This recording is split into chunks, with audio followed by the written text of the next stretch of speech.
All right, we are back here live at the River Center for the presidential straw poll put on by the House Republican Campaign Committee. Joining us, as you all know, Congressman Ron Paul of Texas, a GOP candidate who's developed quite a following, very intense, if not broad, but nevertheless doing better than a lot of people thought. I looked at some of the campaign finance documents, and you've got a lot more money than some of the other well-known candidates out there, Mr. Paul.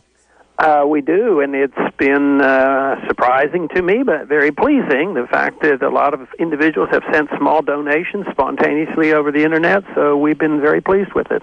Short of the war and your views on that, which I want to get to in just a second, give the listeners here and the listeners at home one promise, and not just I'm going to try to do this, one thing that is airtight that you will do that is a conservative principle if you're elected president.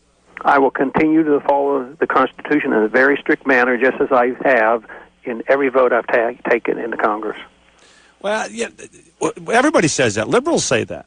Okay. They're wrong. I think your view of the Constitution is right. But I'm talking about, will you support a tax limitation, or not a Tabor-style amendment where you've got a tax and spending limitation to the Constitution so that it can't spend X amount over faster than the economy grows? Will you promise to veto any income tax or any tax increase? Give me something specific. Well, I've never voted for tax increase, so I would do whatever I can to get rid of the income tax and repeal the 16th Amendment. I would do whatever I could to get people to understand why the monetary system is nothing more than a tax by just creating money out of thin air to pay our bills. And I certainly, as a commander-in-chief, could do something rather quickly with the troops, because I don't believe that we should be occupying all these countries. We're in 130 countries, and the country can't afford it anymore. So you're a gold bug. You're a gold bug, and if we have a trade imbalance and gold flows start to go from our country to another country, you'd be willing to see that recession through, because the supply of money would obviously diminish with the outflowing of gold. And then our prices would come down. We'd have to become more competitive and produce, and then that gold would come back. See, I mean, that would be the balance. This way, what you do is you perpetuate the imbalances, and then China becomes our banker, and then they literally own us because they might have $1 trillion worth of our securities right now, and they have us over a barrel more so than they could ever do militarily. But China is trying to manage float. And as Milton Friedman used to say, you can have a gold standard or you can have a true float and let the market dictate currency values, but you can't try to do both. You can't try to have an active central bank. He and I used to debate that issue, and he always complimented me because I was one of the few that would defend a true, honest-to-God gold standard, is the way he put it.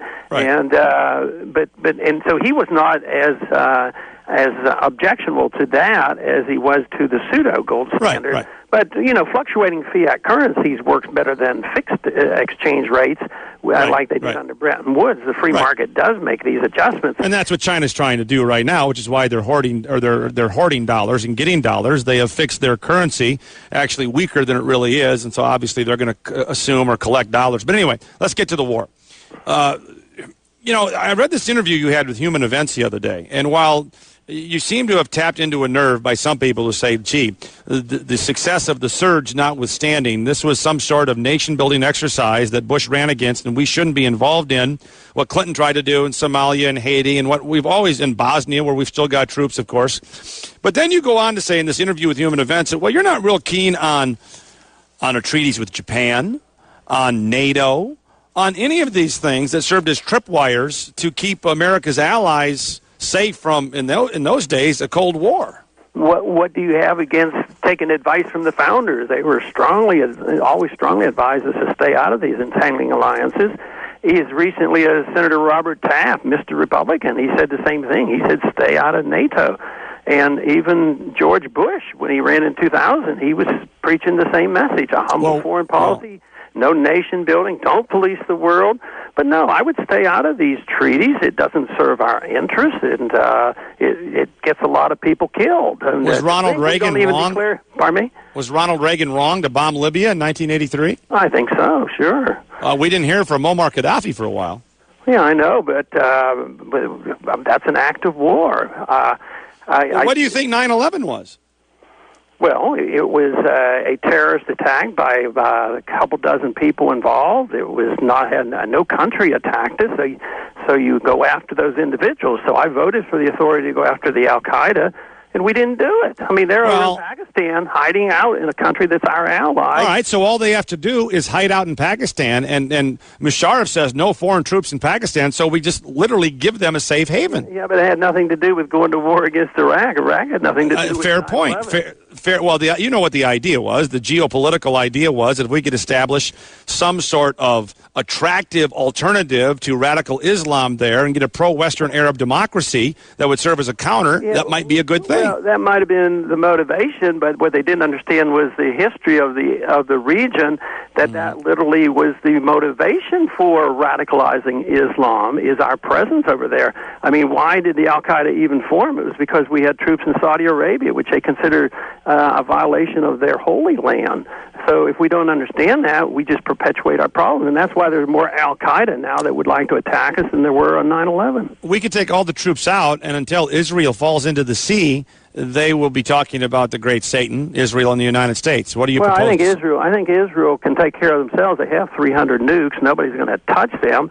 I think we impede Israel because when they want to deal with their borders, we tell them they're not allowed, or we'll take their money from them. If they want to have a peace treaty, we tell them they can't do it. If they want to talk to the United Arab League, we prevent them from doing it. So we literally have taken Israel and made them, totally dependent on us.